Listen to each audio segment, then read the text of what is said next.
Good evening and welcome to Hillhead's Whitley Bay as the latest Summer Cup fixture with the Durham Dragons taking on the Cleveland Comets. I'm Adam Matman and joining me in the commentary box for this one is Matthew Donachie. Matthew, how's it going?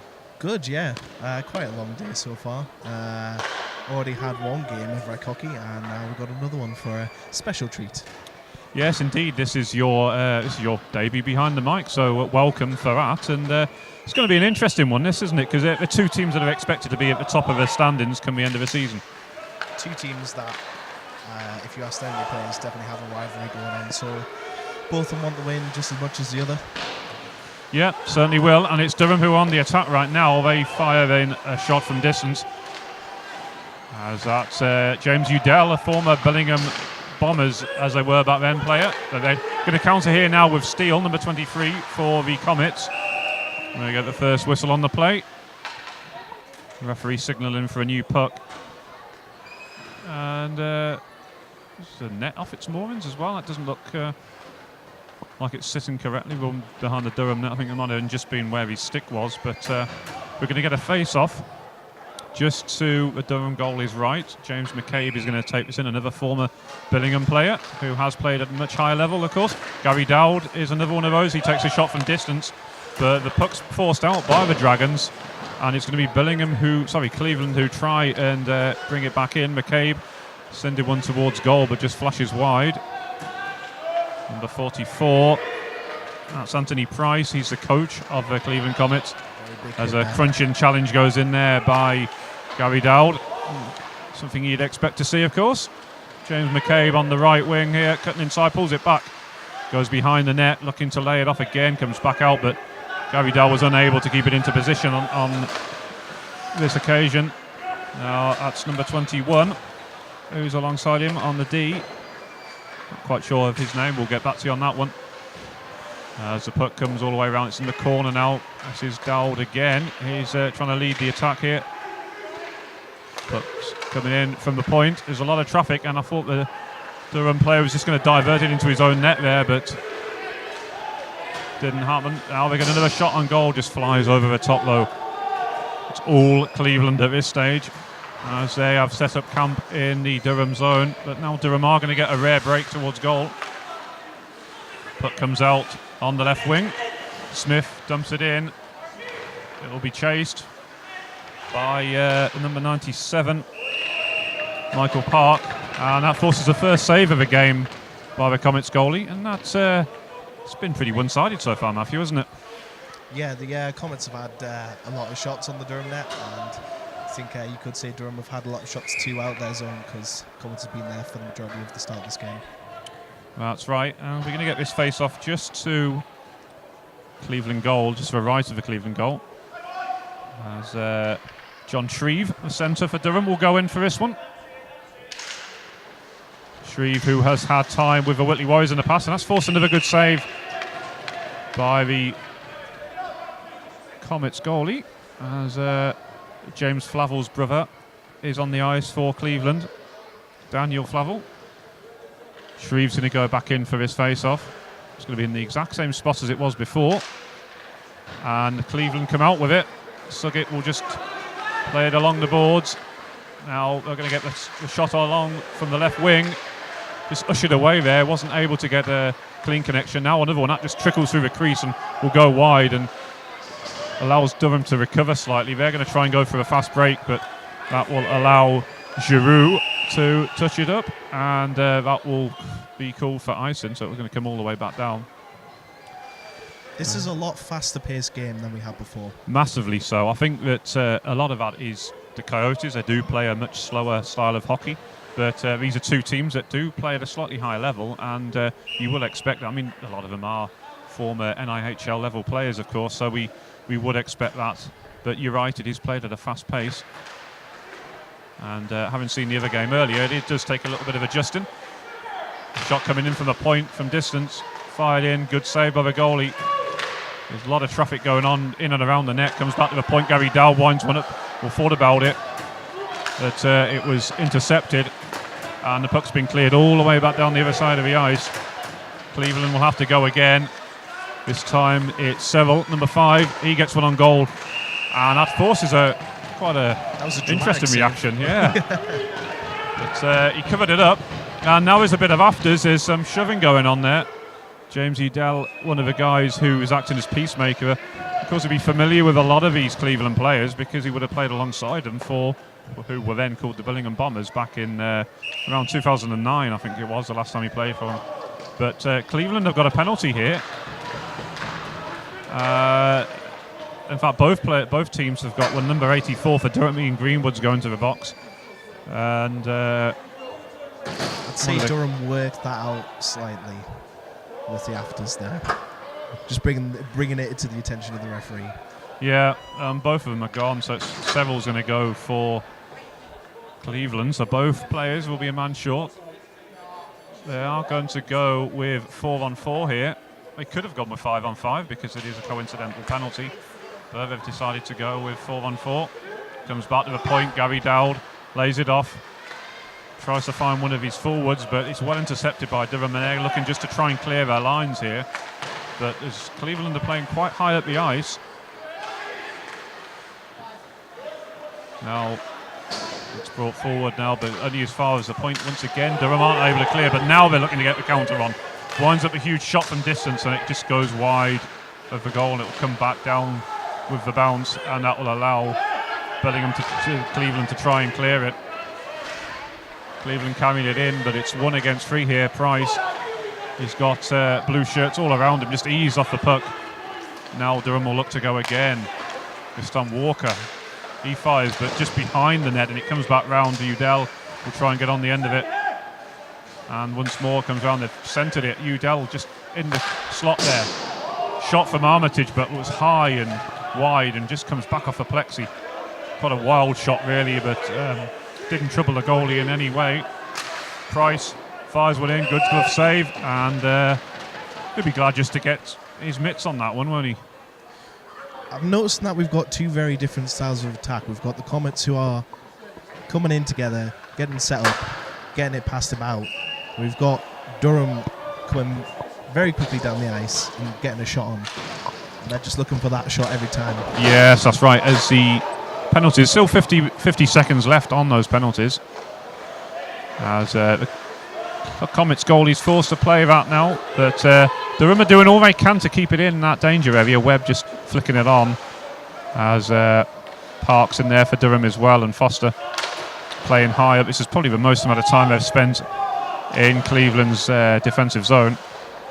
Webb will pass it along, but it's intercepted by Cleveland. They're going to look to counter. Suggett coming through the middle there, streaking forward, just trying to find one of his teammates. Unfortunately, it was cleared, so unable to get that pass away at that time, but it'll be fired back in by Wrench, qualified official, of course, has the refereeing badges and has been seen at NIHL level in games before.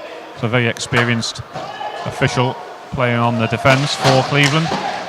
As the penalties have now expired, Greenwood's first action coming out of the box, straight into the action there, trying to get something of an interception in the way. Puck comes all the way back out. Smith will gather for Durham. This fast, frenetic pace still going. It's end-to-end right now. Both teams just trying to get a hold of the puck and play it somewhat. Greenwood dumping it in. Giroux's just ignoring the puck and playing the man there, but got to be careful because there was some Durham players coming in. Could have quite easily took the puck off him. Cleared once again, or attempted clearance. Durham trying to clear it, but inadvertently carried into their own zone. Now they'll look to counter. Greenwood once more dumps it in. Steele will gather for Cleveland. Goes behind the net. Leave it for Giroux. Giroux will turn a couple of times, finds Seville on this right wing, just in front of us. Seville tries to go round his man. The puck comes loose. Steele fires.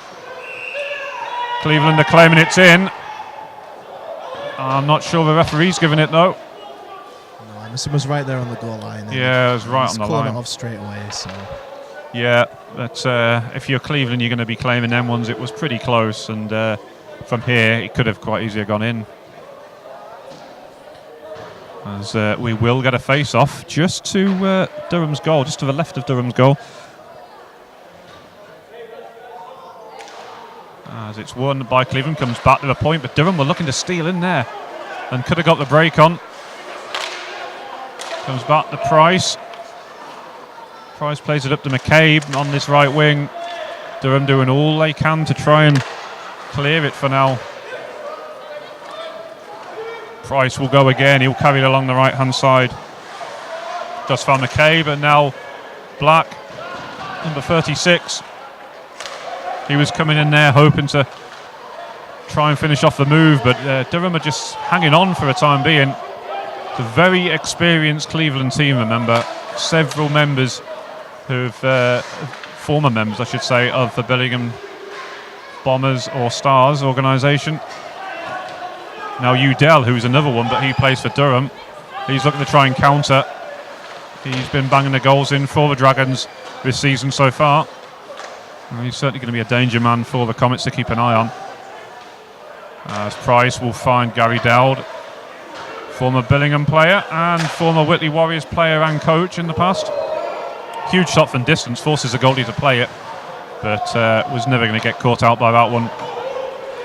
Now Durham looking to counter once more. Greenwood just unable to control. Now pucks back with Cleveland. They're going to try and counter once more. End-to-end stuff here at Whitley Bay. As Parrish will carry it forward, dumps it up the line. Flavel's there as well. Slammed along the boards as Durham look to try and counter once more. Park, he's been getting some goals as well in the last few games for Durham. As Cleveland looking to try and start something with Johnson, turning well there. Lays it off to Robinson, number 82. And that will draw another face-off. 12 minutes to go in this opening period, and it's still being played at such a high tempo, isn't it, Matthew? It is. They're certainly making the Durham netminder work hard, and he has actually made quite a number of good saves so far.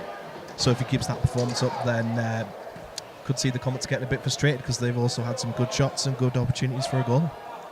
That's right. As we're waiting for the face-off, Suggett is going to take it for Cleveland. Just having a little chat. Yeah. As referee's just waiting for something. It's Emerson, isn't it? He's waiting to drop the puck. He's happy. It's dropped. Comes back to the point. Fired in by Seville. Out on the far side. Steele now for Cleveland. Looking to get something on goal. He gets sort of a tame shot away, but it was never going to trouble the goalie, unfortunately. As Steele will try and go again. Puck comes loose. Some hits going in from Wilson. Wrench will go back. He's got Giroux alongside him. Jean-Francois Giroux, wearing a former Newcastle Vipers jersey by the looks of it. And stands out a little bit compared to the rest of his teammates. Seville's going to go in there as well, trying to help out his team. Now Webb for Durham. It will come loose for Cleveland. No, they're going to look to try and counter with Wrench. He's going to head back to the... I thought he was going to head towards the bench then, but Seville, he's battling away as well. Puck comes loose. Durham are going to try and clear it when they can. Cleveland still have the upper hand here right now, but Durham are looking dangerous on the counter, it has to be said. Another shot in on goal. Comes back off a goalie's pad. Seville on this right wing. Comes to the centre of the ice. Durham going to pounce on it with Greenwood. Nice reverse pass. Played it out to a right wing. Unable to get the return. Cleveland now just trying to get some sort of clearance on it. Gary Dowd's back out there for Cleveland. Experienced head at the back now. McCabe trying to come down on the right wing. Going to go behind the net. He lands awkwardly against the boards. Greenwood straight in there to try and finish him off. There's the puck. Eventually comes loose now. Durham's going to come again. Udell on this left wing. He's looking to try and play. Somebody goes for the diagonal pass, but unable to find him out. Dowell's going to get there first for Cleveland. He'll clear it. And his defensive partner's going to try and clear it up. It's Smith for Durham. He gets one on and still goalless, surprisingly, considering the amount of activity we've had at both ends of the rink. Cleveland probably still ahead on points, you'd say, Matthew? Yeah, I mean, Durham, every time that I've seen them come into the zone, they're coming in with one player, and by the time the rest of their team come along, the Comets have already cleared the zone. Yeah. Yeah, they are a little bit slow getting up to support them, aren't they? And that was evident on that last attack, really, wasn't it? Where Udell, he was just waiting to see who he could lay it off to, and there wasn't really an obvious option. As just over 10 minutes into this first period, still goalless, as we're going to get the face-off just to the Durham goal's left-hand side. Flavel sort of wins it, battles away. Of course, he's got a very famous brother who plays in goal for the Billingham Stars. Puck comes out to the point, be kept in. And fired forward. But still not trouble in the Durham goal, and they're going to try and counter. Robinson will get back there first for Cleveland. He's got Jackson alongside him. Now Johnson's going to try and help out, number 4. As Cleveland are going to look to counter again. Parrish on this right-hand side fires one. That one came off the goalie's pads with some force. But for now, again, no goals have been scored. Jackson, number 1, playing on D. And unusual to see the number 1 jersey used by a skater, usually reserved for one of the goalies. As Durham just trying to play it out once more. Nice centre pass from Shreve to Greenwood, forces a save. A little bit of afters as well, some punches being thrown there by Greenwood, some shoves as well. And the 2 teams that don't really like each other much, are we? Yeah, it's certainly shown. One thing to note there, we had Durham playing it back into their zone, Wayne getting set up, and then we had 2 Durham players coming to the zone, and they got it straight to the net. So if they keep that up, we're going to have more shots on goal and more opportunity for a goal. Yeah, that's true. As Cleveland going to look to counter straight away. Beddoes was unable to control it. I believe there's a Beddoes on both sides, so that's going to be a little bit confusing perhaps, but I'm not sure if they are related or not, but there's one of each team, so we'll look out for that as Cleveland are coming back. Giroux's going to get there first. It's a classy act, it must be said. He's clearly played at a much higher level, and it shows. As Suggett now is just flicking it along, but only as far as Hurst. Big, imposing defenseman for Durham. Now they're trying to clear it again as Durham in the middle of a line change. Several's upended there. I'm sure that was an impediment, but nothing called. Now Durham are coming again. As we've got a stoppage now for offside, I believe that was. 7:40 to go, and still goalless. But the chances are going to come sooner or later, aren't they? Especially now that Durham are letting go of the bad habit of starting a game, of going in the man on their own. They're getting set up, taking their time. Yeah, and it's once again come out for Cleveland. Price on his right-hand side. That will force the save. Durham goalie not taking any chances there, was he? Covered that one up straight away.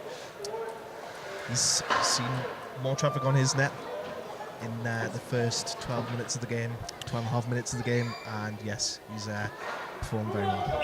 Yeah, wasn't going to take the risk, so just put his mitt over it, and that will bring out the face-off again. It seems to have a lot of face-offs in that same spot in this opening period. Far shot from distance, goalie had to react, it spilt it a little bit, but he covered it up at the second or perhaps even third attempt. He was just glad to get part of his body covering that puck, and it means we'll get another face-off to his left, as Anthony Price is going to go in for this one. Is he perhaps? No, he's gone to a wing. It's going to be James McCabe who takes it. Shot comes in, and once again the goalie, I don't think he was convinced where that had gone, looking behind him, but by the time he found it, play had continued. Foster now for Durham trying to counter. Armitage up there as well, lending support, and this time it's the Cleveland goalie who covers it up as we get another face-off, and it's going to be in the Cleveland defensive zone, so they're going to have to defend this one. I think the Durham netminder is making some really good stops, and the best opportunity we've seen so far is literally just a minute ago when we had that screenshot come in. Yeah, I'd agree with you there. It's they're certainly getting closer, and again, we've gone down the other end, and straight away, this time it's the Durham goalie covering it. It's a little bit end-to-end right now, isn't it, in terms of one team will try and get a break on, but the goalie will cover it up, then it draws the face-off. It's a little bit frustrating. It's not really flowing, is it? But then again, maybe as we've just mentioned, maybe the Comets are seeing that opportunity there of the screenshot as their way to get that first goal of the game. Yeah, that's a good point, actually. Could be, as Durham look to try and counter again, just over 6.5 minutes left at this opening period. As one out of play there, and another shot coming in. Durham again, though. Comes back off the boards. Robinson finds Seville out on the left wing. Another shot was going to test the goalie. He just had to flap at that. Parrish unable to control first time on his blue line. He will look to try and find his opposite number, Jackson. I think that actually caught the Durham netminder in the mask. Gave a little wiggle after clearing the puck. Yeah, indeed. Actions just behind the net, comes back out. Shot from the point again. Cleveland love to unleash them shots from their defensemen and put a lot of power behind it, but it was pretty high and wide on that occasion. And we get yet another stoppage, as that will be called for icing. And should mention our thanks to PJ Property Maintenance for sponsoring tonight's live stream. So thank you very much. And that is PJ Property Maintenance of Seaton Carew, as we were discussing before, I think. We were indeed, yeah. We were discussing how nice their beaches were earlier. Second game broadcast today. Thanks to Stars TV for providing the coverage. As Watson has to make another save for Durham, and we're going to get yet another face-off. And it's going to be Suggett who goes in there for Cleveland.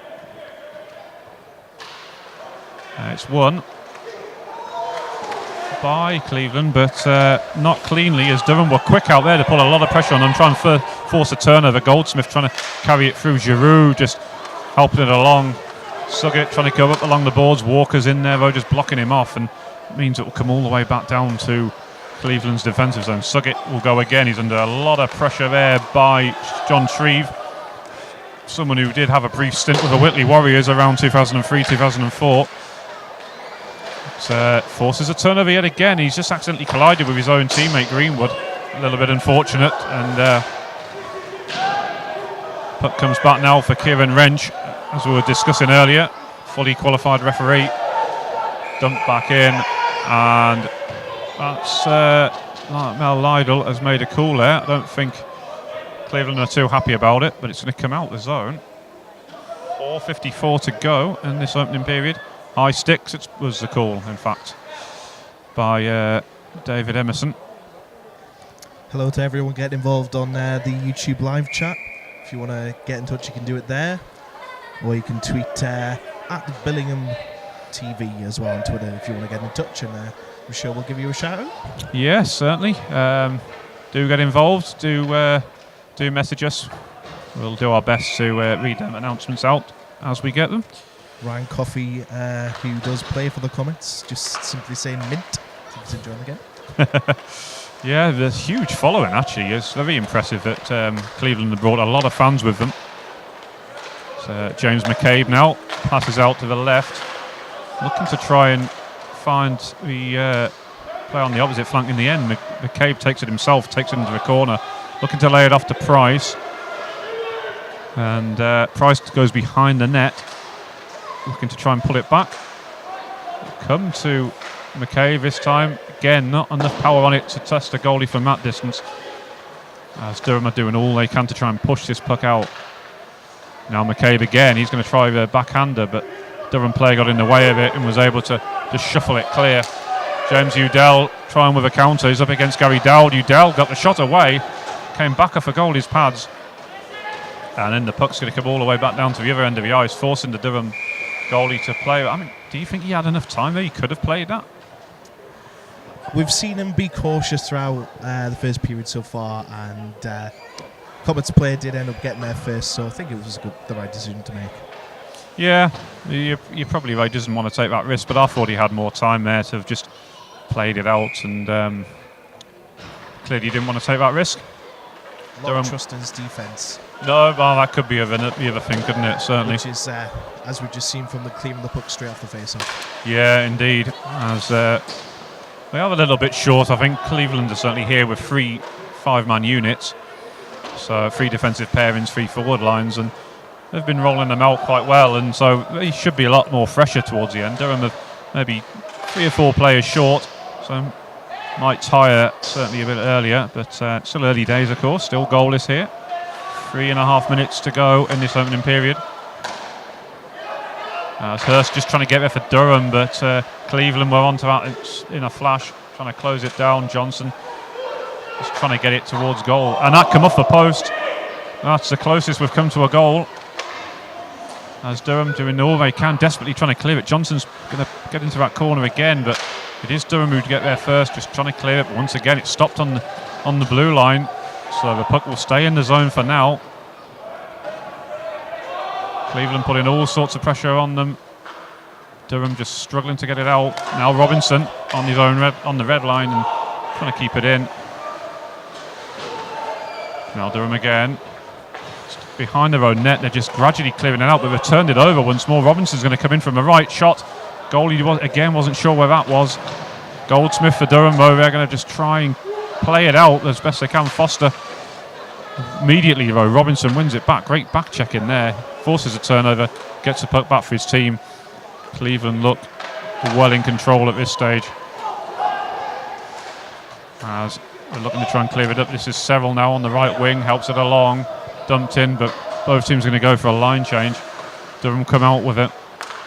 Carrying it in, dumped back in by Smith. Goldsmith helps clear it, and the puck comes off Wilson and goes in the Cleveland bench, who I've noticed using the home bench for some reason, which and put a flag up above it. And yeah, indeed, yeah, that would traditionally be the Whitley Warriors bench, so the designated home team, which of course will be Durham. But yeah, little bit interesting the fact that they are using that bench. But 1 minute 58 left in the period, and I think if the Comets come out of this without a goal, they're going to be frustrated.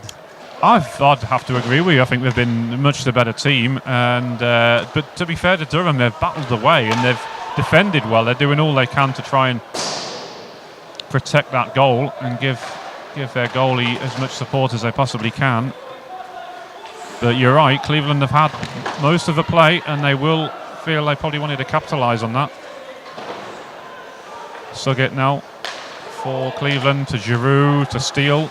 Steele finds Seville unable just to keep control of that, and it'll come all the way back down as Durham clear it, go for yet another line change. And it's to be James Udell's unit that's out there now. Walker, he's going to have to backpedal fast here as he's under a lot of pressure by one of the Comets players. Seville's there for support. Udell's back for Durham as well. Shot comes in. Now Walker again. He'll try and clear it behind his own net. Gary Dell just kicks it with the blade of his skate, keeps it in. One-timer from Seville, but cleared again by the goalie. Dell's going to go again. Get some power in that wrist shot, but Udell's going to come out with it for Durham. He's going to look to counter. It's going to be one-on-one, Udell and Dell. Dell just watching the man every inch where he goes. Finishes his check. Udell bounces back off the plexi, and that's took the wind out of him slightly. Certainly took a second to get back up there. Two players who know each other well from their time with the Billingham Bombers. Just under 30 seconds left in this first period. Yeah, and again, still no score, but you would imagine Durham will be the happier team going into that break, won't they, with the fact that they haven't given up a goal. Yeah, praise for the defence, praise for the netminder. They've done very well at keeping the Comets out of their net. Yeah, they will be very happy, I would think. As it's just tied up in the corner here. 20 seconds to go till the first break. As Robinson's going to try and keep it in. Puck goes airborne, comes back down again. Greenwood looking to maybe find Park, goes for a shot, comes back off the boards. Goalie was unclear where that had landed for the time being, but comes back round. Now Price again, looking to try and find McCabe, but unable to gather, and that will do it for the first period, Matthew.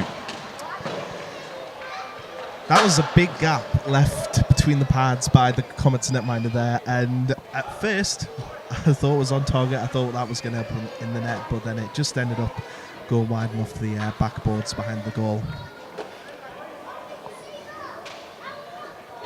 Definitely more. The team that we have the most to talk about is definitely the Comets coming that period, though. Yeah, I agree. And they've had the majority of the shots. If it was a boxing match, they would be ahead on points right now, for sure.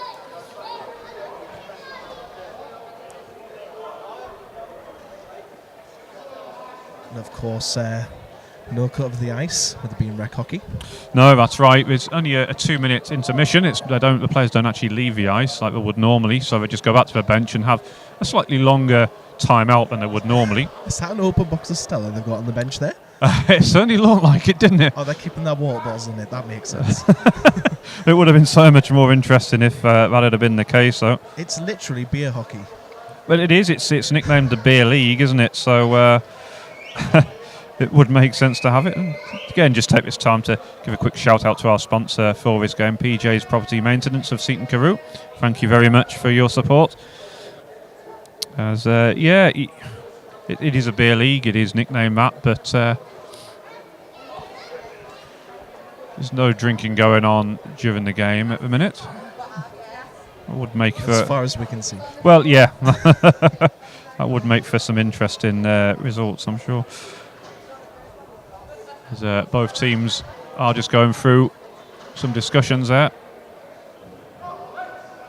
Udell still feeling the after effects of that hit. He's just stretching himself out on the ice, and to be fair, I wouldn't want Gary Dowd coming at me full force like that. And he's a formidable unit on the defence, and Udell just doesn't look quite happy. He's stretching something out. I thought he was just winded at first, but he's clearly taken some sort of a knock in that. So keep an eye on him, see what happens there. I think we've got some fans missing the witty banter and music choices of Liam Senior. Peter Mallon getting in touch saying no Liam Senior commentating today. Was looking forward to his unorthodox commentating. Right, unorthodox. That's that sounds interesting, doesn't it? We could certainly throw some in there if we get some goals here, and see what we can do. Try to liven it. It does have to be said, it's a very good game so far. Just short of goals, that's all. But both teams playing well. Cleveland, from an offensive point of view, Durham looking to try and plan the counter-attack, have been interesting as well. As it's a first look of Paul Windridge, actually, number 50. I hadn't realised that was because he's got a different name on the back of his shirt, and he was playing on the opposite flank before. But good to see Spike out on the ice for Cleveland. You know, I'd been looking at him through that period and was thinking, that looks like Spike. But yeah, the name is a distraction. Yeah. Oh, And that come back off the pipes once more. So straight away, Cleveland have gone back on the attack. Farron just helping it along. He's another one who's a fully qualified official, of course. As Cleveland looking to counter once more.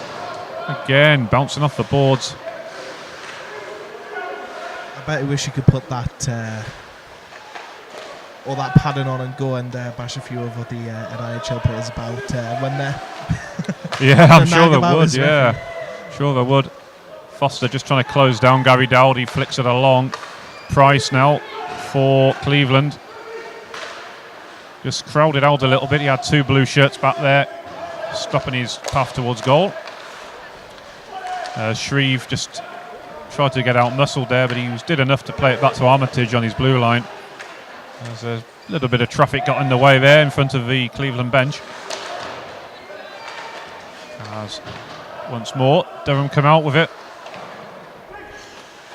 This will be certainly interesting to see how the game pans out, because Cleveland have been going at it all game, and just wonder, have they got the stamina to keep playing at this tempo all game? Shot from distance comes back off the boards. As it's going to be Cleveland who cover this one up. 90 seconds gone though, and it's still all Cleveland, isn't it? I was actually gonna change things up there and say that that was a pretty good attack from Durham there. Well, I'd say equal. It was a good counter, but once again, I mean, from the start, it had mostly been Cleveland. But you're right, Durham did get that little break on there, and probably is the closest they've came to finding the net. But once more, it's going to be Jackson who comes out with it. Banks it off the boards, helps it along the way to his defensive partner. He will get the puck back in return. Looking to play it at the line, no obvious option, so he has to bank it off the boards once more. Steele gets there, Suggett touches it along. Suggett gets a return pass, goes for a shot. Goalie got something on it, trying to just follow up there, but didn't get enough power on. And Durham defenseman just crowding out. Yeah. 2 good saves and then 3 defenders up in his grill to to thank him for it. Yeah, indeed. As that will draw another face-off though in the Durham defensive end, which they seem to like to do. They're more than happy to do that if it means the goalie's making the saves. Suggett's going to go in for this face-off for Cleveland, and does just enough to win it. Giroux's always sat there waiting for it to just put a quick wrist shot in. Yes, he is. He's very easily recognisable because he's got a completely different jersey to the rest of his teammates. But yeah, he is impressive. He reads the game well. Correct side of the river and proud. Yes, indeed. Yeah. Cleveland looking to counter once more. Puck comes off. Several unable to gather. So Armitage of Durham will get back, but he has it stolen off him in turn. But once again, no real control there. Shot comes in. It took a bounce, and I thought it was just going to deceive the Durham goalie, but comes back out. Giroux first there for Cleveland. He's going to go again. No Cleveland player though was able to get on the end of that pass, and it means Durham are just able to move a puck further up the ice and carried into the Cleveland zone. Durham bench unhappy about something. They clearly felt it should have been a call in their favour, but Serrell coming back now for Cleveland on this left wing. Winds up the huge slap shot, comes back off the goalie's arm. Nobody there following it up though, and it means it comes back out, and Cleveland just happy to dump it in, complete the line change, and Durham will now look to try and counter. Webb unable to control that one, goes straight through his skates. Billingham line up the Cleveland, unleashes a huge slap shot, comes back, and they're going to have to come back all the way down to the ice, the other end of the ice, where Cleveland goalie just plays it up. Oh, McCabe plays it out to the right. That's going to be called for offside, though. I think that was a little bit tight myself. And what did you see of that? I'm not going to lie. I was actually reading some of the YouTube comments. I thought it was a little bit hard. It was called for offside, but I thought it was a little bit tight, perhaps. Obviously, seen it at full speed, it's sometimes difficult to tell, but I'd probably need to see a replay of that. But I thought it was a little bit harsh on Cleveland on that call. Dowd now at the point.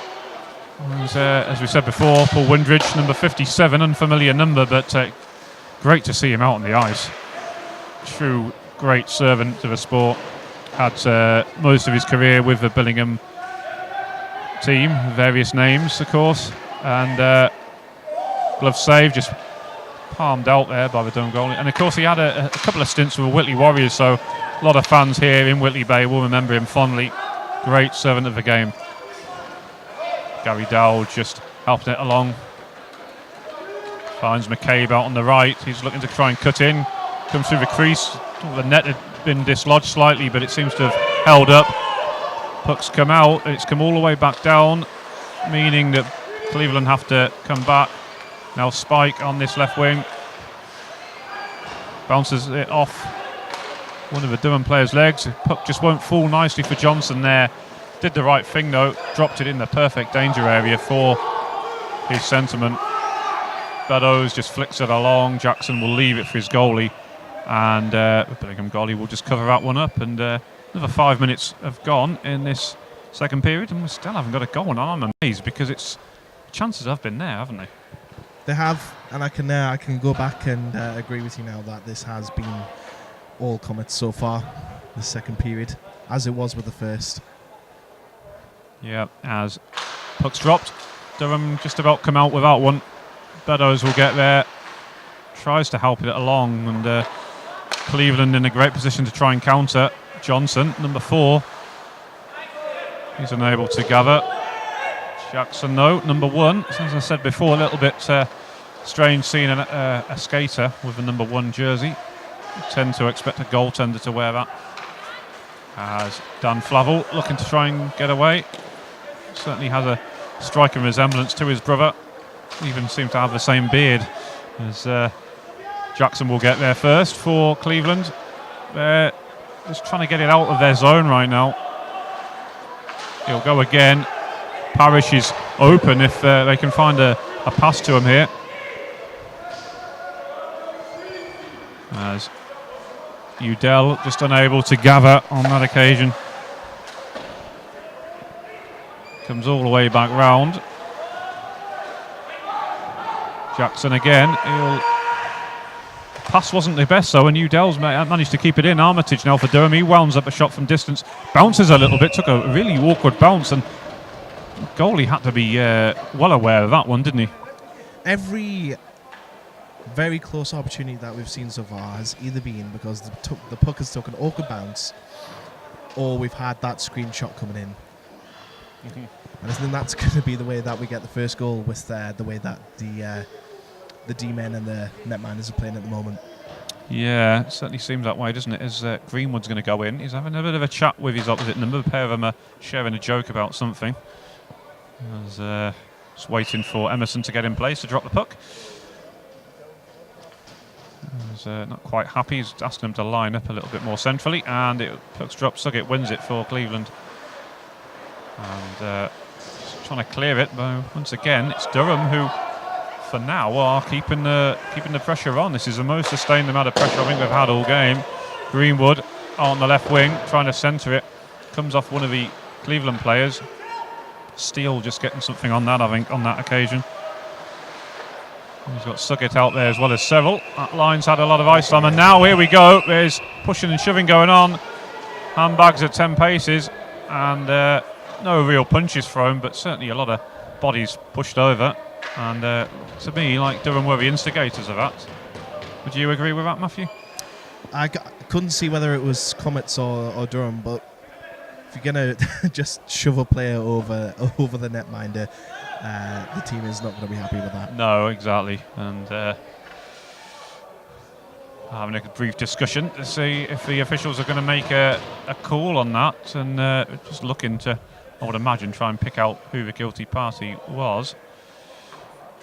It was quite crowded because they were going after the puck, and yeah, it was a melee, wasn't it? And players for both teams sort of was in a group, so it is perhaps difficult to single somebody out, but doesn't look like any penalties going to get. Doesn't, and to be fair, I mean, if it's just a bit of pushing and shoving, which all it was, it's not like punches were thrown. Yeah, no punches, no refereeing calls or anything like that. No, absolutely not. As Foster's going to take this face off for Durham.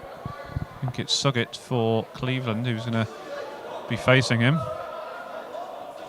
As still not entirely happy, officials. Waiting for something, just having a brief chat. I think Mel Lydell had just had a quick word with the bench. Interesting to note that it's Dave Farron who was having a word with Emerson about that. Yes, Dave Farron, of course, who is a qualified referee himself, gets very red in the face quite easily, and he's looking quite red there now, isn't he? Now we're getting penalties. We are getting penalties. Yeah, it's going to be one of each again then. That's a little bit strange. Both players jarring at each other as they go off again. It's going to be several for Cleveland. And Brad Armitage for Durham. The pair of them exchanging words and not happy with one another. Yeah, I do like that you've not actually got any kind of physical wall between the penalty boxes. No, just to give you an idea where we are, we're still on a sort of a gantry which is right above the rink office, and so the timekeeping bench is in front of us, and we've got the penalty box either side of us in effect. So we're very much in amongst the two players in the penalty box. So any choice language we will apologise for in advance because that's out of our control. But thankfully we haven't detected any of that so far. As a shot from distance comes back off the boards. Cleveland just trying to apply a bit more pressure again as it's 4-on-4 hockey momentarily. Puck's just tied up against the boards here. Surely going to have to blow it dead, and eventually they have, but it seemed to wait an age before the official blew the whistle on that one. It's 12:51 to go in this second period. Going to get a face-off to the Durham goalie's left. As Mel Lydell will drop the puck. You'd like to think before we get halfway through the game we'd have had the first goal. You would certainly hope so. I'm surprised because, both teams are good. Both teams will be expected to finish in the top four and make the end-of-season playoffs. Indeed, we met at the semi-final stage last year where Cleveland came out on top in that one. But I certainly expect two teams as good as they are to be exchanging goals, and it hasn't been that way. But it certainly hasn't been a poor game of hockey. It might be a shortage of goals, but there hasn't been a shortage of quality so far. It's been very good. There's a lot of familiar players on the ice. There's a slight collision there. Walker going in. That corner has got it in for the players. Yeah, I've seen a lot of players get injured down that corner over the years. I've got to say, it seems to be a bit of a black spot in this rink, and if you're going to get injured at one point, it generally tends to be down that area. So it's where the public skating entrance is, for anyone who is familiar with Hillhead's ice rink, down towards the cafe side of the rink. As Durham win this draw, they're trying to play it out. They're looking to get a quick counter on here. Park, if he's just able to gather that, he would have been in then, but unable to do so, and check's finished on him. Cleveland doing well just to try and win that puck back, which they've now done. They're going to try and play it out. As it's played out now to the right-hand side. Have to be pretty fast to get on the end of that, but broken stick. Durham defenseman, he had it all under control there, but his stick's broken, and they're just queuing up now, Cleveland. Now is it going to be Parrish? And Lisa's a huge shot, but again, just wide. Jackson flicks it on. Cleveland still have possession of the puck here. Price takes it all the way around, looking to try and find some space. Now has he got it? Goes for a wrister. And it goes at full stretch, but they couldn't just put it in there. That time the puck had already made its way behind the net. But that was an open goal if he'd just been in that position. Open goal, wrong side of the net. Yeah, that's exactly what it was. It was a very tame backhand shot. And yeah, I think he knew that it was a great chance, but he knew he'd already taken it past the net, and so the angle had gone and was caught in two minds, wasn't he? Too tight of an angle, and he had a Durham defender coming in on him, so he just took the shot. Wasn't the worst decision to make. It is, yeah, and 3 seconds left on the two penalties, and we'll be back to full strength for both teams, as we're going to get a retake. Mel Lydell not happy with Greenwood, so he's kicked him out of the face-off. And it's going to be won by Cleveland. Backhanded shot there. Flavel just juggling with the puck a little bit on his stick. Comes back out. It's back to 5-on-5 hockey now for the time being. Armitage in there. It's up against the boards in the corner. Can't really see what's going on because it's in the one point of the rink where we can't get a good view of it. But now it's Durham looking to counter. Armitage looking to set them away. James Udell will help it along. Armitage on this right-hand side. He's pinching up from defence. We've got another sort of coming together in the corner, but referee was quick to blow the whistle on that one.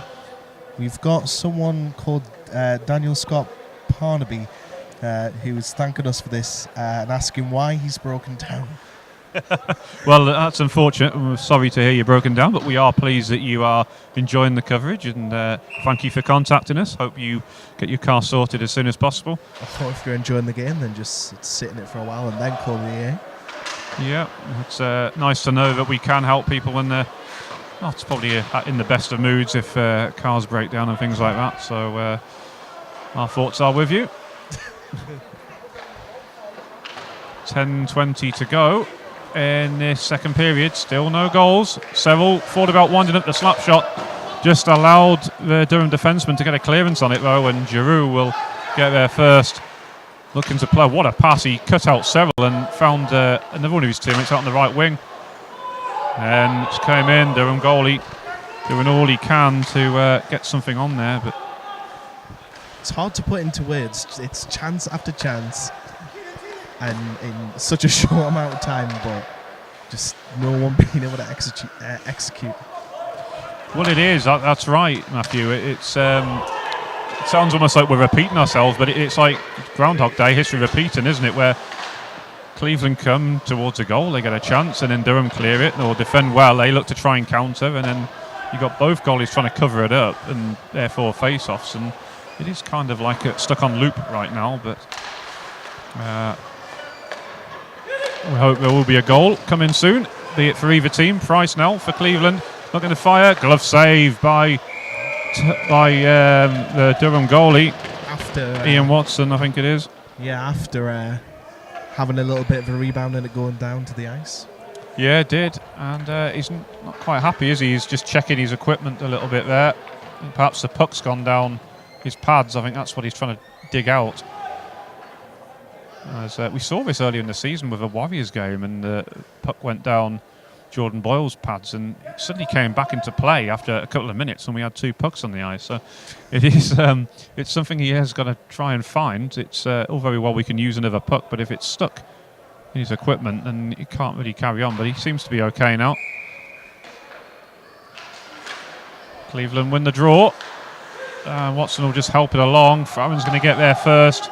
But Durham plays it out to the left-hand side. Cleveland one of the defensemen just gets a little poke check on there, just took the momentum off that pass.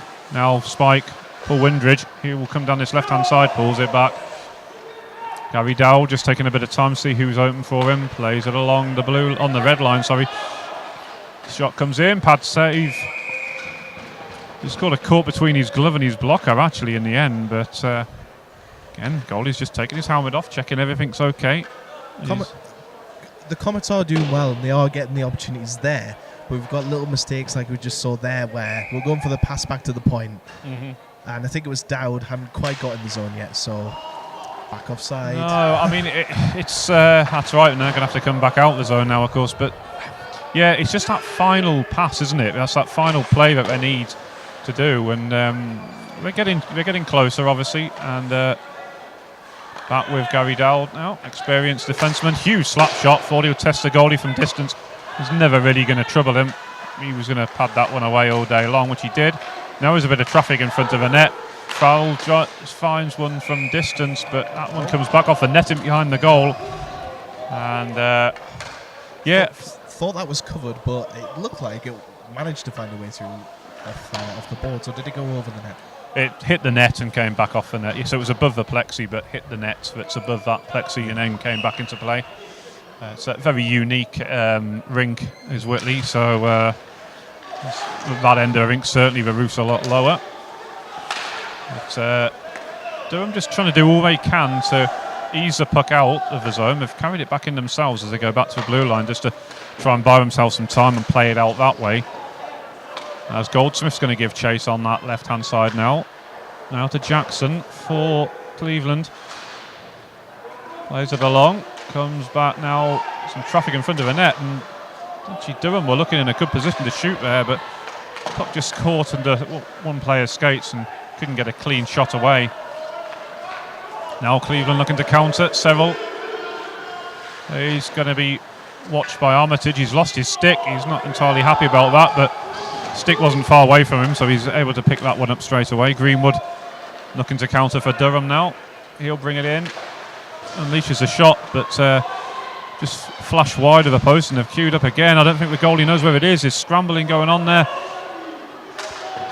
Cleveland just looking to play it out once more. Armitage for Durham. He'll get there again. Sporting a very impressive 1980s style moustache. Armitage putting Seville under a bit of pressure there. Seville was still able to centre a pass, but Price didn't gamble on it, and so wasn't in a position to tap that one home. Jackson will come all the way back down. He'll follow that puck for Cleveland as the Comets will get. He's got a penalty. Yeah, they've got he's slashing. Yeah, on the bench. He'd already left the ice to go back to the bench, and you're right, Matthew, that was called for slashing. It's going to be Ferrell. That's his third penalty. I think he's got all the penalty minutes in this game so far, hasn't he? Yeah, he was the last in the box for the Comets, so another sit down for a little bit again. Yeah, the first two were coincidental, his first two penalties, so it didn't matter. But I believe this is the first power play either team has had in the game, so it'll be interesting to see if Durham can capitalise on that. This is probably their best opportunity of the game so far, as Giroux will win it for the Comets. He'll try and clear it, but it's just about kept in. Now it's come out. Now Durham will have to retreat out of the zone. Also be called for offside. Now Hurst for Durham. Plays it back along. Tell you what, the Comets have done well because they've managed to push the puck all the way back down the other side of the ice. Durham are on a power play and the puck was just sat there in the middle of the ice, and you've got 4 Durham players stood around kind of going, oh? Yeah. And not going for the puck. Didn't really know what they were doing with it, did they? And you'd think that be a little bit more of urgency, but they have now advanced forward. Udell trying to go on the short side. There's traffic, but looks like the goalie's covered that one up. I think he's hurt because Whichever Durham player that was decided to just skate through the crease end. I think it was Udell, who, as we said before, was a former Billingham Bombers player, and I think he did just skate through the crease, didn't he? That's right. His stick just went into the mask of the netminder. Thankfully, though, the goalie seems to be okay. He's put his helmet back on. He's doesn't seem to be hurt by it. He's got straight back into the action, and we're going to be back underway here. Back to Hurst. He'll fire it in. Sorry, that was Udell, in fact, who was on the point just behind the face-off scrimmage. Now Durham are going to get the shot away. Foster, but flash wide. That was a good opportunity for them as well. You probably want to take that chance again. Comes all the way back down. Walker for Durham. And he's just taking his time. He's staying behind the net, and there's no real urgency. 50 seconds left on the power play. We really need to make the most of this, you would think. Park. Now Cleveland looking to get something on it. Suggett takes it round. Sorry, McCabe takes it round. One man goes short side. Unable to get it past the goalie as Durham will regather. They'll look to go again. And this is an excellent penalty kill by the Comets, it has to be said. Penalty kill, and they've had opportunities to score goals They as well. have. Yeah, we saw that in the first game earlier on where the team short-handed was sometimes better. There's a shot from Park, speculative shot, really comes back off the boards. It was never going to trouble the goalie. As Armitage gets that one back just about. As this power play for the Durham team is just about done. 2 seconds left. And to say, it was a very well killed, executed penalty there by Cleveland. If the Comets had cleared that out just the other side, they would have had Sorrell coming out of the box ready to carry that in. That's On right. the breakaway. That's right, Dave Farron. He's just trying to do all he can. Price holding the puck away. And I think, to be honest, the best chance of a goal here is creating a bit of traffic, a bit of uncertainty in front of a goalie, because shots from distance haven't been working. If it's a clear line of vision, the goalie will snap them up all day. But you need a bit of traffic going on there just to distract him, I think. The attempted hip check there by Johnson was missed. Durham advanced forward with the puck. It's dumped back in. Gary Dow thought about coming for it there. Greenwood gets there first for Durham, dumps it back in again.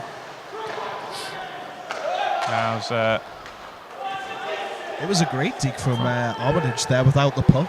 But, looking to regain it again, but unfortunately the Comets play there just to steal it off him. That's right. As puck's cleared again. Now Durham are looking to get another break on. And I tell you what, I know they've had that power play, but these last couple of minutes or so, or maybe a little bit longer than that, Durham seem to be coming into the game a little bit more. And, you know, they've sort of done well. They've sat back, defended, and now they're just looking to have a little bit more of a play rather than just catching them on the counter-attack. As Flavel finds Parrish, he unleashes one. That's an unorthodox save, to say the least. It came back off the glove. Flavel, again, they're queuing up, and he didn't know where that puck was. No, he didn't. He had no idea at all, did he? But he'll be thankful to see that that's only going to be a face-off, because they were queuing up there, Cleveland. They had about 3 or 4 guys just outside of the crease, just waiting to pounce. Three shots, just a few seconds apart. Yeah. Lucky or not, it was still some good saves. It was, yes, indeed it was. As Suggett wins that one, but it comes all the way back, and he wins it probably a little bit too cleanly on that occasion. As Durham with Goldsmith finds, it's going to be Steele now. He plays it along. Several, Suggett and Steele have been a very good line so far in this game. Looked lively whenever they've been on the ice. Suggett this time fires when it's in!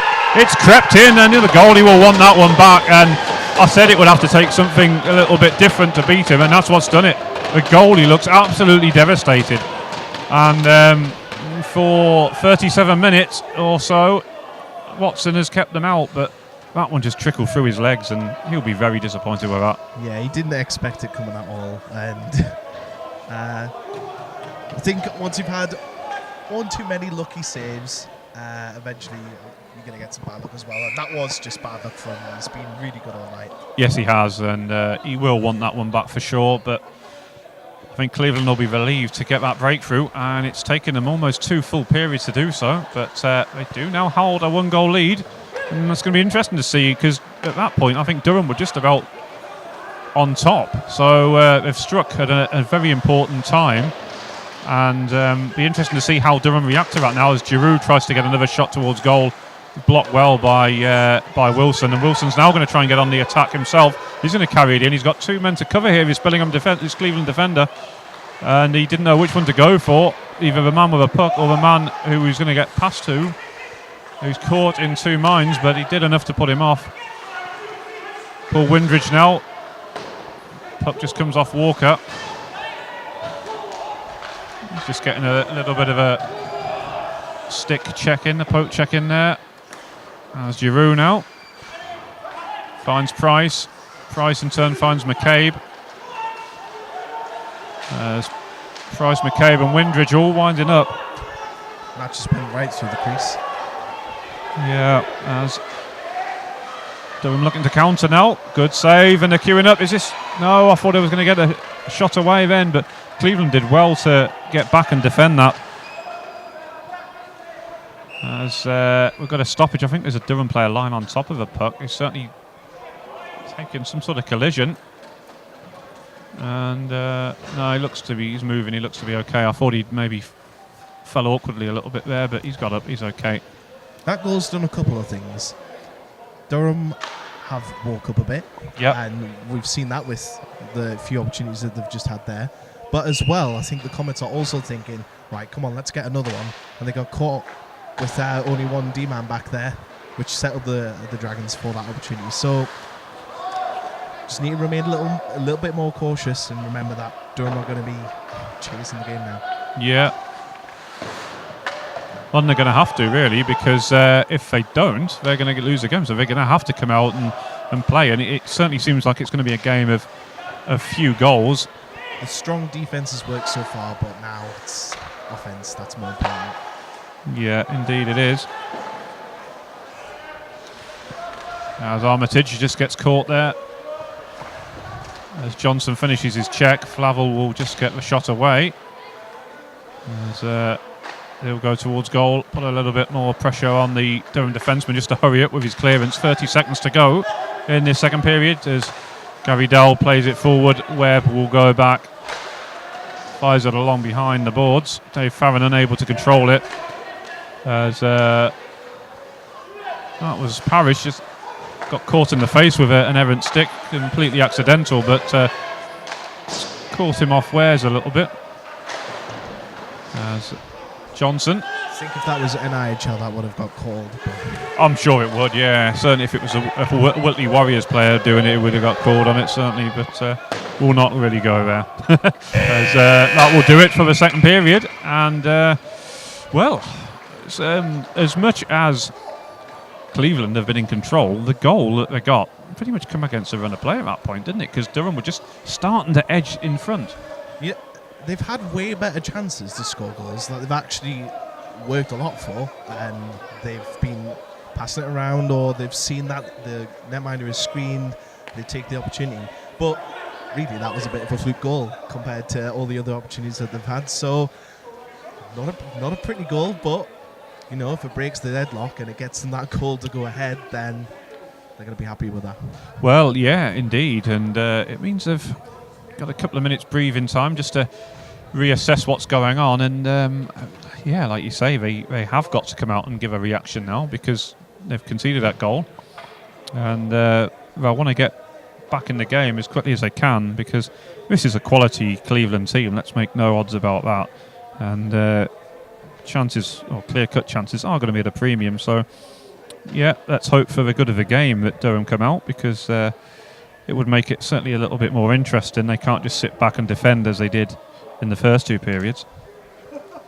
Thanks again to PJ's Property Maintenance of Seaton Crew for sponsoring this live stream, and hello to everyone that is watching. We've had a question actually that you might know the answer to, Adam, because you've been keeping up with rec hockey for a while.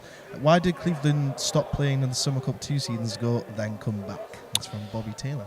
I don't actually know, to be fair. I know sometimes teams don't compete in the Cup. They'll take a couple of years. I know Grimsby are coming back after a few years away. Perhaps it's down to players. I mean, this year, Cleveland have got a massive roster. They've got effectively two teams, but sometimes it's difficult to get players to commit who can travel, and maybe they were short that year and couldn't commit to doing it. But I know this year they look very, very strong, and I'd thoroughly expect the likes of Cleveland and the Whitley Islanders to be the two teams that are going to battle it out for the regular season championship, and then of course going into the playoffs. So they look very strong, and I'm very impressed with them today. It's my first viewing of the Comets this season, and obviously they're going to have a very strong team anyway, with the likes of Paul Windridge and Gary Dowd and players like that in their team. But that's not something I know. I don't know the answer to that in short. Something I'll have to probably try and find out, but could just be the fact that unavailability of players. I know that can be an issue for a lot of teams. We saw a team earlier who had 9 players out missing, so it does affect them. Newcastle Coyotes with 9 players on the ice. That's right. As just about getting ready to get this third and final period underway. Hope wherever Daniel is, that his car is on the mend. Yes, we do hope that indeed, and if not, we hope you're still enjoying the coverage we are providing at this moment. So, Durham on the attack though, straight from the face-off. They've took the initiative and they're going towards the Cleveland goal. Shot there, it's in! And Walker scored, and some traffic in front of the net. That paid off perfectly, and Durham have tied this one up. And wow. That was all of 21 seconds into the restart, and we have a tied game again. And I'm not being big-headed here or anything, but I've been saying throughout the game that it's going to be that screenshot that's going to get the goal. That's exactly what we said before, and it proves it works, because the shot's from distance. The goalie's going to get clear vision of it and save it all day long, but put some traffic and some screens in front of him, and he's going to see it late and not be able to react. And that was a well-executed shot from distance as the puck comes back off the net. That was about 3 players in a nice line to block that from the netminder, and a very good shot as well from the Durham player. Yes, absolutely, and I mean, I wasn't expecting Durham to get a goal back so quickly, if I'm perfectly honest. I mean, it's good to see them back on level terms, of course, and make this third period interesting.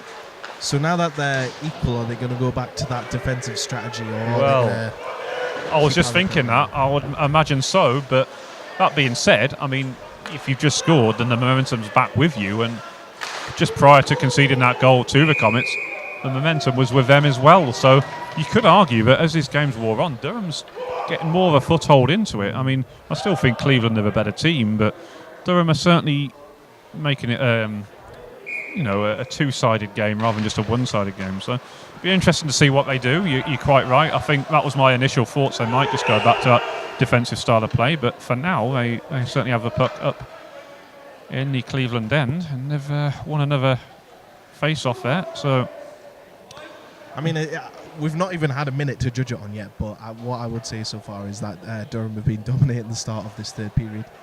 It's the first time we've probably seen them actually be dominating the game. I would completely agree with that. Yeah, they certainly have, Matthew, and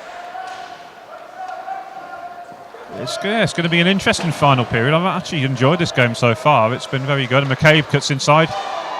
Another thing as well, with more tired legs out there, game might just open up a little bit, so there might be more goals. You never know, but a blatant trip there. Collision at mid-ice between Udell and McCabe.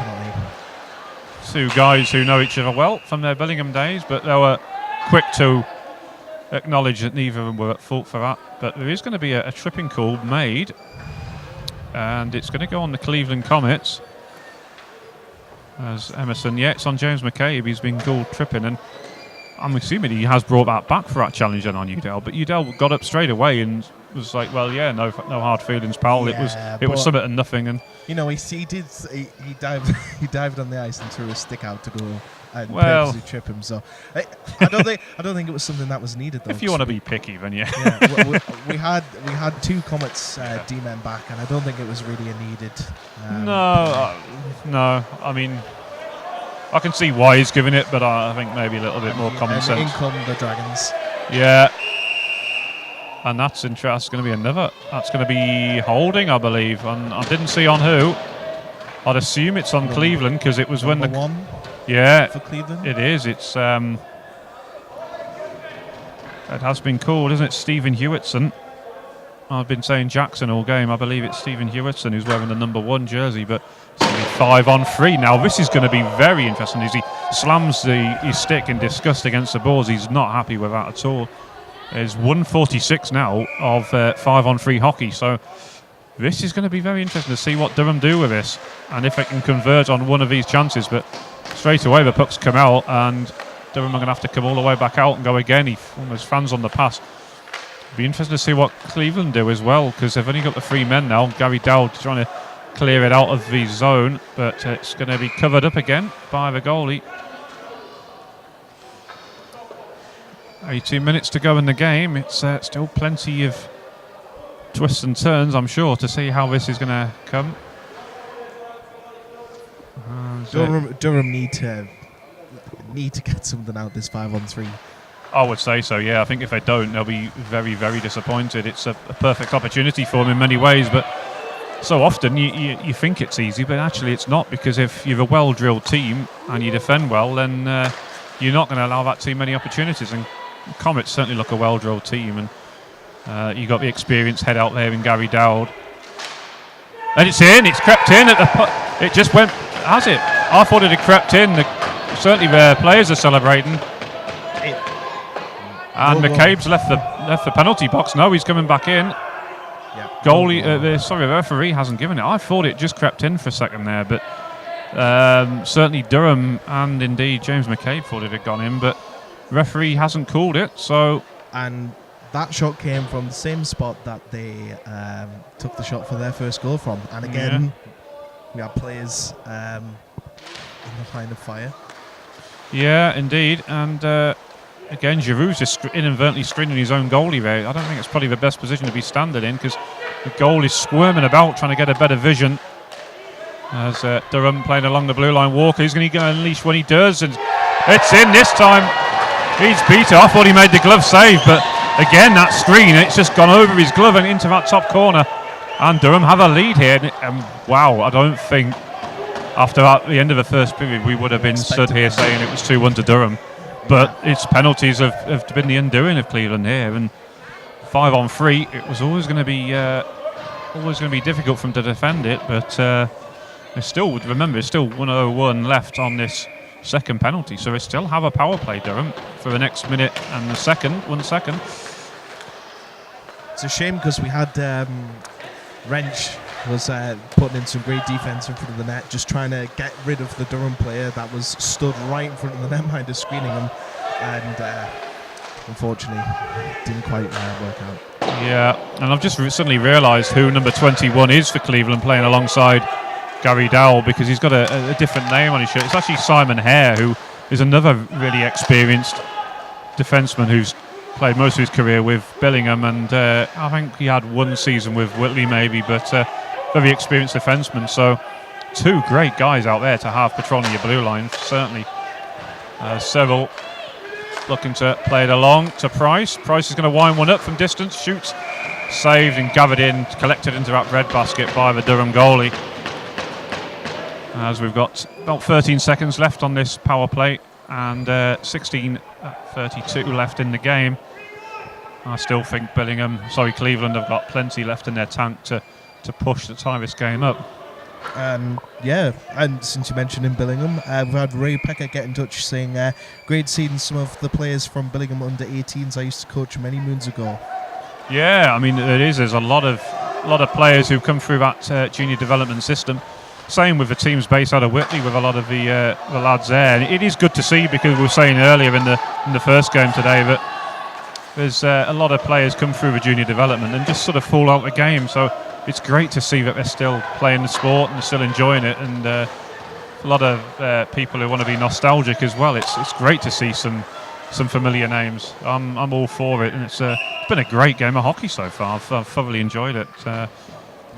Do keep the comments coming in. We've got the live chat on the YouTube live stream, and you can also tweet at Billingham TV on Twitter.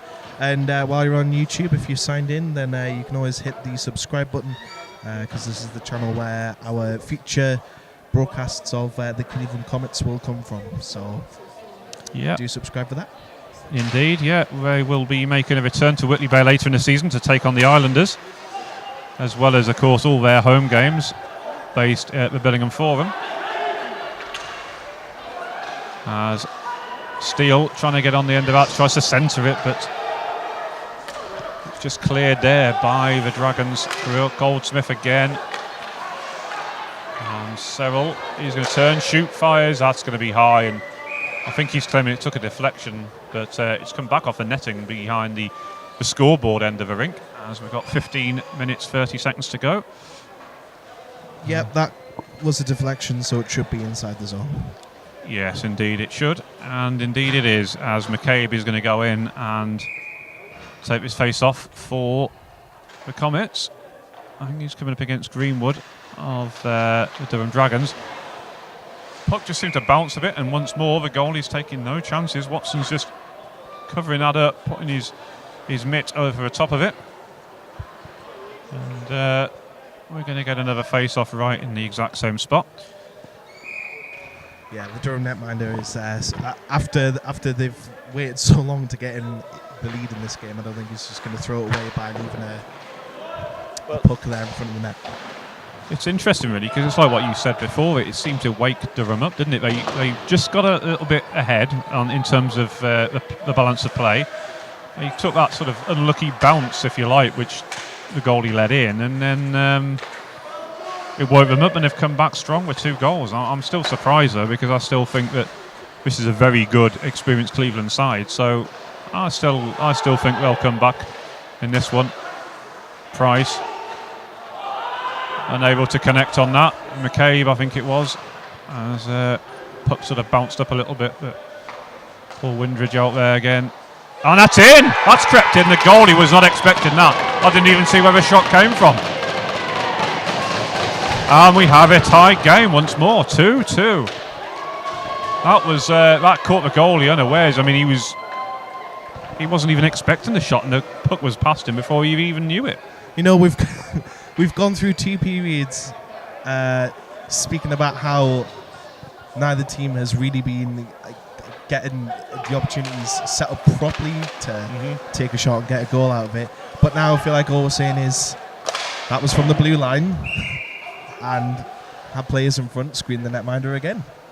Yeah, and it seems to be working, and that's where the majority of the goals are coming from. And the wild shot there by one of the Durham players, a puck come back off the low ceiling that's above the goalie at the sort of rink and DJ end of the rink. Hope no one on the ice has got asthma with the amount of dust that just came off. Yeah, that was a lot. A lot of dry plaster coming off that. Yeah, that's not what you want. It's, at least the air in Whitley Bay is nice and fresh, chemical free. As Cleveland go on the attack again. Udell is going to try and clear it along, which he does, but only as far as the red line. Robinson now. Johnson, he's trying to lay it off to Parrish, but it's well intercepted by Durham, as they're going to go again now. Udell. He's going to look to fire one from Foster out on the right wing, but Walker will get there. He's advanced behind the net. Goalie just anticipating the shot there. He made a movement like he was going to dive to make a save, but no shot came in. As Johnson will dump it in. That will allow the Comets to give chase.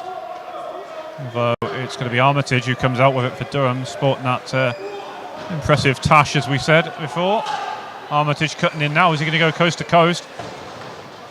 rides one challenge, tries to lay it back off. It will go back the opposite direction. Comes back Udell. Is he going to fire one in from distance? Oh, it comes off a stick of Suggett. Udell's going to go again. Fires, comes off steel stick this time. Durham are certainly giving it a go. You can't criticise them for that. And Seville now, he's looking to counter. Seville going towards goal. Fires, just shoots wide though. Had the goalie out of position though. He's like an Anton Acid at the minute as he tries to get back onto his skates. As it's come all the way back down. It will be gathered there by one of the Comets players first. Now they're going to counter once more. Cleveland. Wrench leaves it for Steele. Steele just tries to barge over his man as he goes through. Price picks up the loose puck along the boards, tries to cut back inside, looking to lay it off. All the way back now to Giroux. He fires from distance. Again, traffic in front of the net. And sort of bounced into the corner, and they're going to wind another one up here. Price, but his shot's deflected out by Shreves, who's then, I would say that was clipping on him personally. I think Wrench, he's down. Ingy's not got back up. He's down. And Kieran Wrench, who's an official, I think that was clipping personally. But he is starting to show signs of life. He's getting back up. Was it not the Durham player that went into... He was going down, but it was Kieran Wrench who sort of ducked down and what that's known as clipping in the sport these days. But I've seen them given. I've seen them given for a lot less, in fact. And John Shreve, he hit the deck quite heavily. I don't think... Good job that he's got that face cage on. Yeah, well, indeed, yeah.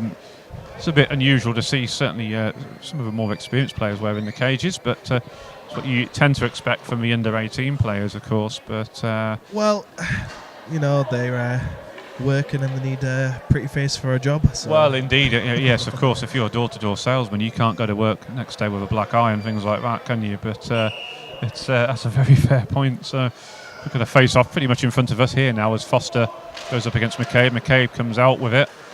He takes a bit of a slash on the hand on the way through, just shakes that off as the puck's fired all the way back down the other end of the rink. 12 minutes to go in this game. It's tied at 2.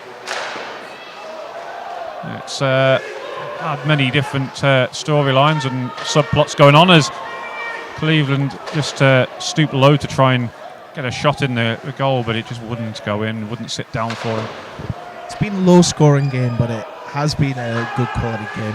Oh, I've thoroughly enjoyed it, yeah. It's been two really good teams. And I think on the whole Cleveland have had that extra quality, but Durham has certainly matched them in terms of their defensive solidarity, really, and they've looked good as they're trying to force goal number 3 on that one. And they'll come back. But yeah, it's been like a matchup of different styles of hockey, really, and it's been fascinating to see it play as the game's developed.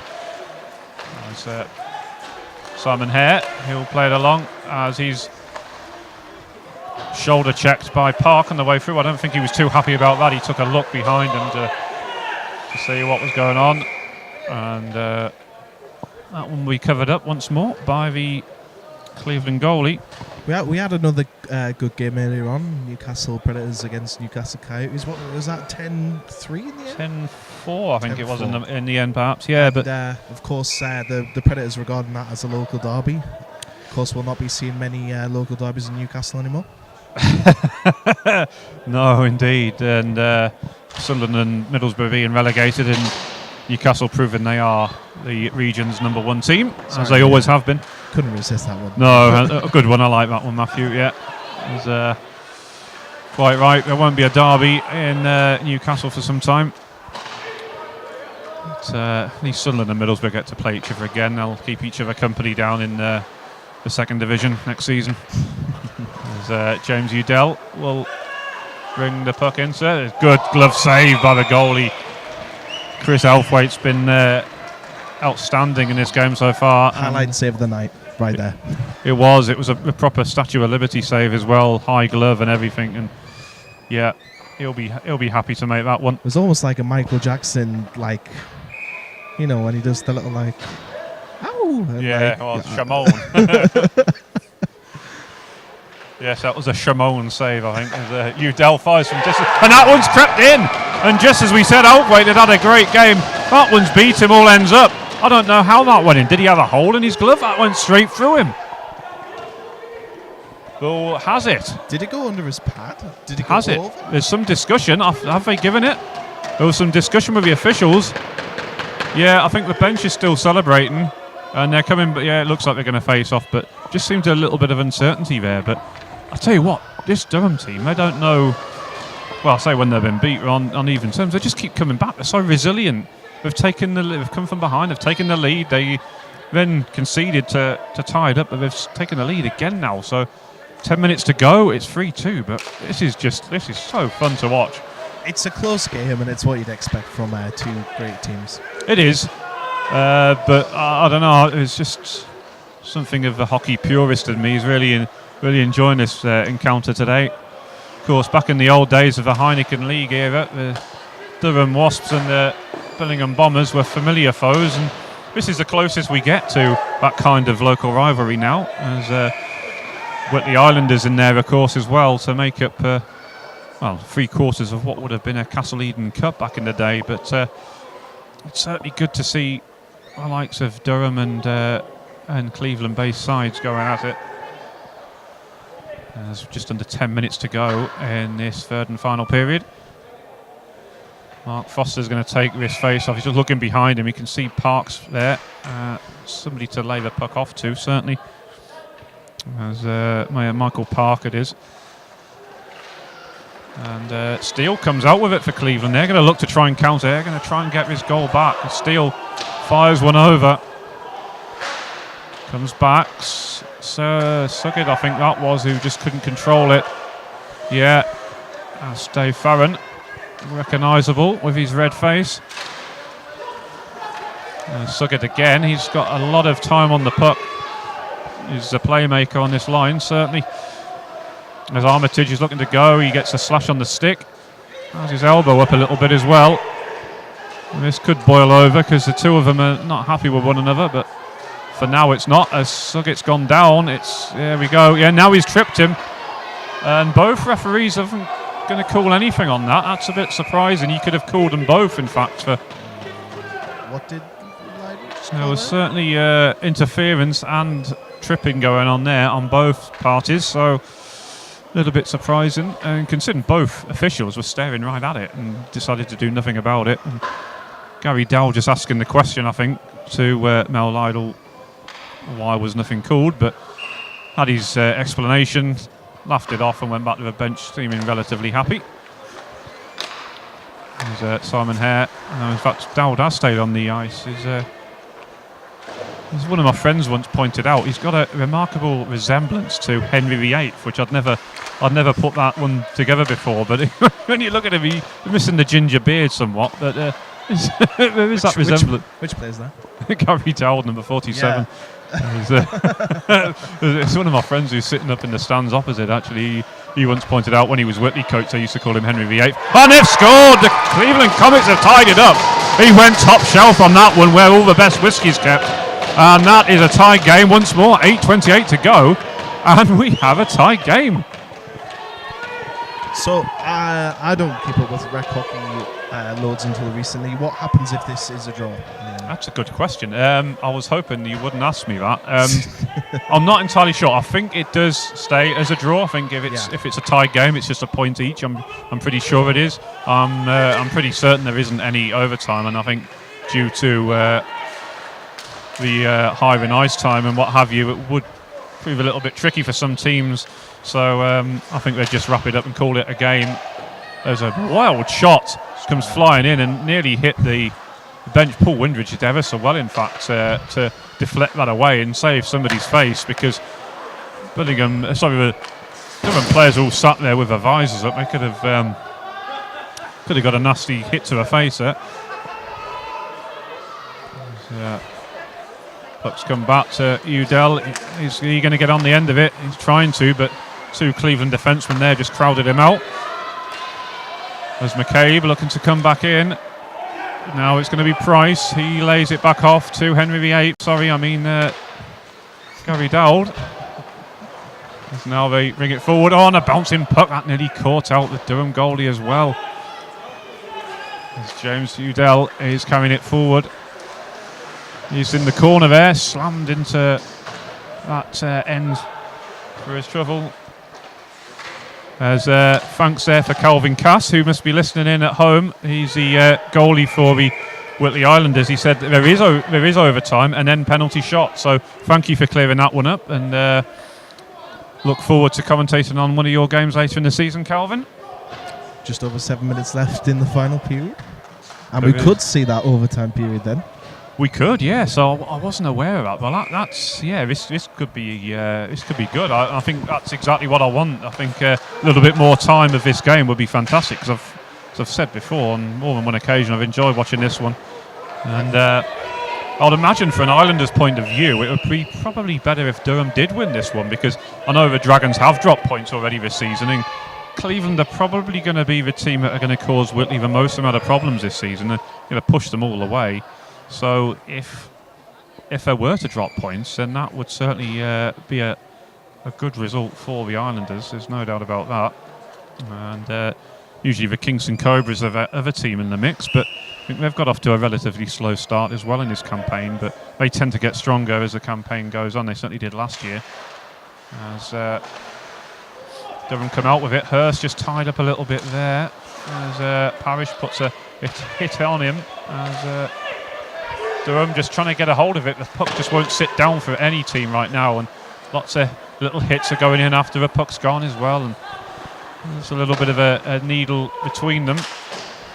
As Dave Farron, and he takes a shoulder to the face, and Dave Farron, who's a referee, wasn't too slow in dropping the gloves, and they're still going there. He's just roughed up 3 players, and there's been no penalty. He's right. Well, that'll be interesting to see when he calls some dodgy decisions against the Warriors next season, and he's just done 3 in as many seconds there himself. So I'd say it would leave him looking a little bit red-faced, but he does a good enough job of that himself already, doesn't he? So, as Cleveland have it behind their own net.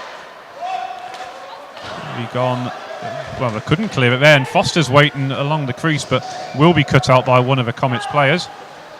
Steele this time only as far as Goldsmith, who dumps it back in, but Robinson just sort of kicks it out, and they'll go again. Armitage with that impressive moustache. He brings it along. It's not even Movember, so he must have that all year round. Brad Armitage. Johnson now trying to catch them on the counter. Centres it. Unable to get there. It's going to be Beddoes for Durham, who gets on the loose puck. He's looking to find Armitage. That's come off one of the defensemen. Seville will try and tidy up. Beddoes is still trying to charge his way through. He's got nobody in support, so he just has to hold it up a little bit till one of his teammates comes into play. Smith just helps it along now. I believe he's no relation to the Smith family who owned the Durham Wasps at one point. Shot from distance again by Greenwood. That bottom right corner every time that they're taking a slap from the blue line. Yeah, it is good movement there by Jean-Francois Giroux as he makes his way forward. As Durham come back out with it though, and just under 5 minutes left in regulation time then. James Udell, left wing, winds one up, comes off the legs of one of the defensemen for Cleveland, number 17. Say it's getting a little bit scrappy now. It has a little bit, hasn't it? And it's McCabe, and perhaps both teams are thinking in the back of their mind, what if it goes to OT and penalty shots? As Simon Hare just fires one in back off the boards behind the net.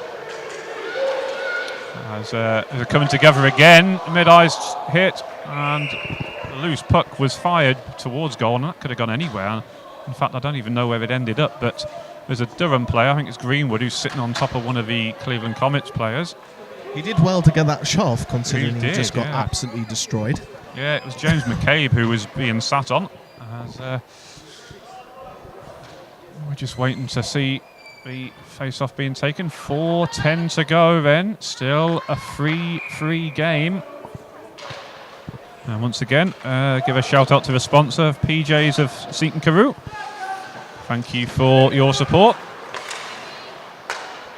As it's come out now for Price on the left wing. Shot comes all the way around for Paul Windridge. He'll gather He's been bundled into the boards there. He took an awkward fall, but he's got up, he's okay. James Udell banks it off the boards, comes all the way back down. Gary Dowd's going to get there first for the Cleveland Comets.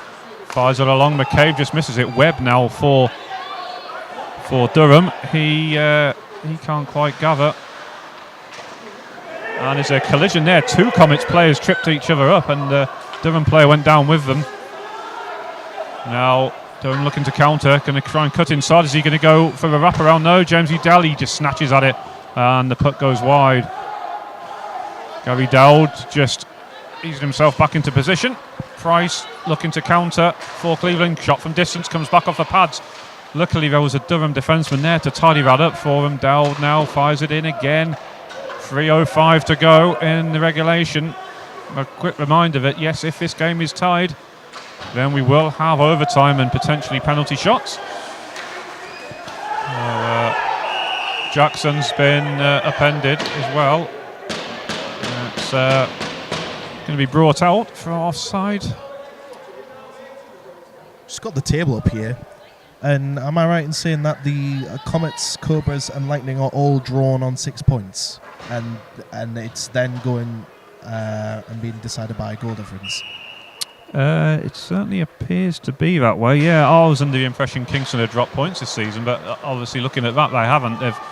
I'm not sure how up to date this is, but yeah, no, that looks pretty right. Grimsby's played 6, 1-3, lost 3. Whitley Bay's only played 1 and won it, but yeah, there's 3 unbeaten teams there right now. Durham's certainly struggling at the moment. They've played 3 and won 1, lost 2. So yeah, they'll certainly want to get something out of his game for sure. I'm assuming they'll get a point as well, because there's 3 points for a win. I'm assuming you'll get a point for losing in overtime. Yeah. And perhaps 2 for a winning in OT. But we'll have to get that one cleared up as well. There's another stoppage there. 2:09 to go as the clock is gradually ticking along.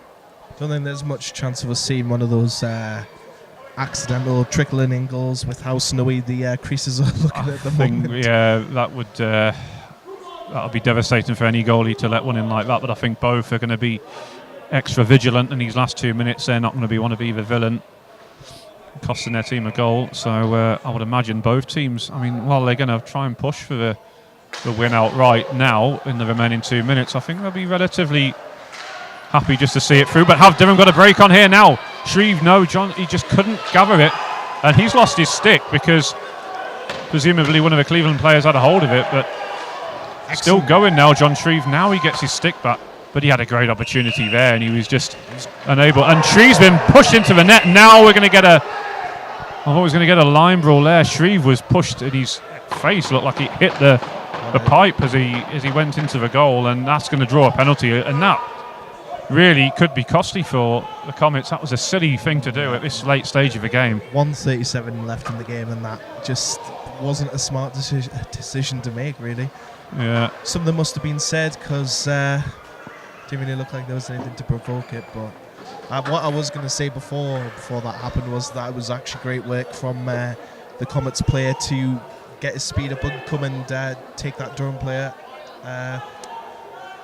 out of the picture with regards to the breakaway that he was getting. So that was good, but have to deal with the Durham power play. It's Carl Robinson who's gone into the penalty box, who's been called for that, and Durham will have got the use of this power play for the next minute and 20 seconds of the regulation time, and then potentially carrying it in for the next 20 or so seconds into overtime. So that will be interesting to see what they do with it, assuming they don't score. Have the Comets had an outright? It's a goal. They scored, and that has probably won it for them. Gary Dowd is furious. He smashes his stick against the net. It's number 6 for the Dragons. 1:08 to go, and that penalty has probably just cost the Comets a victory here. And it's probably cost us going into OT as well, which is a shame, but that is a huge goal for the Durham Dragons. That's number 6. That's James Udell, a former Billingham Bombers player, and the star player of that team, it has to be said. He is leading goal scorer by some way. So call that timeout? They have, yeah. So 68 seconds to go in regulation. They'll probably be looking at trying to pull their goalie, I would think, and go for the sixth attacker. Although the goalie is just in the net at the moment. He is. It's interesting because the last time he looks a bit annoyed. Between the periods, he didn't go to the bench and he didn't listen to the team talk. And to be fair, I don't suppose there's much he does need to know. It is more about plays and drills on the ice, but he does need to know if he's going to get pulled off onto the bench and at what time to go. So you would think he would have gone back, but yeah, you're right. He's just got his back to proceedings now. He's maybe just trying to get his focus back because he's given up a couple of goals really where he'd probably want back, and that one he'll be disappointed with. And you got to feel for him really because it was more the fact that the penalty, which was more costly than anything, and you know they've had another one where it was a 5-on-3, so he's going to be maybe a little bit angry with some of his teammates today with that one. But I was looking to say that Durham have been effective on their power play in the next break of play, but then obviously they proved that right and got that goal. Yeah, James Udell just fanned on that, and it's just invited a bit of pressure on the goal, but puck comes all the way back down, and Simon Hare will get that one first. Not going to be called for icing though, as the puck goes across to Gary Dowd. Goalie keeps looking at the bench. Yeah, he is looking now. He's making his move. 30 seconds to go, or 34 seconds to go. Extra man isn't on yet, so Durham just need to get a hold of a puck and shoot towards goal, of course, if they can. But it's going to be Cleveland now, and they've been upended. It's going to be called. Penalty. It's going to be a power play now for the Comets for the remaining 22 seconds. And if they still go with the extra skater, they could have a 6-on-4 here. 22 seconds. I'm pretty sure that Durham scored within that amount of time in the third period, at the start of the third period. So yeah, they scored within 19 seconds. In fact, and that's Mark Foster who's gone into the box. It only takes it only takes 2 or 3 seconds to score a goal, and when you've got a face-off right in front of the Durham goal like they have here, they're going to go for it. They have left the goalie off the ice, so there's an open net for Durham to shoot at, and of course now it won't be icing because they're playing a man short, so they just need to shoot towards goal, but they can't. Price gets it. He's going to try and centre it. McCabe's being bundled out of the crease there by Armitage, just trying to get him. He's shoving him more. 6 seconds to go. There's a stoppage once more. Puck's tied up in the corner, but Armitage was shoving McCabe in the back, just trying to clear him out of that crease. And not quite sure what the referee's called here, but there's a Cleveland player gone down. And if this... It did look quite rough, to be honest. I think the referee was actually keeping an eye on something that was going on in front of the net. I think if he'd been looking in the corner, then maybe that would have been another penalty there. Yeah, quite possibly. That's a good point. Just having a word with the players here. There's still a Cleveland player down on his knees by the looks of it in the corner. He's not got up that quickly, has he? He's still seeing his stick moving. He's getting up now. He's clearly not happy about something, and it's Price, I think. And he's having a word with one of the Durham players, one of the biggest players on the team, in fact, and I think it's Greenwood maybe. And is he bleeding? He's sarcastically waving to him. Is he bleeding? I think he is. Possibly, and Price is far from happy. And Ian Greenwood was the one waving at him sarcastically as if to say, bye-bye, get out of here. But if he's bleeding, then that's an automatic... he just keeps feeling his lips, so it's just making me think that... Yeah, perhaps. 5 seconds to go then. And that looks like that's going to be it. And it is. Durham won it. And the Dragons players are ecstatic. Greenwood goes straight over to his goalie to congratulate him. And that is a huge win for the Dragons and gets their campaign back on track.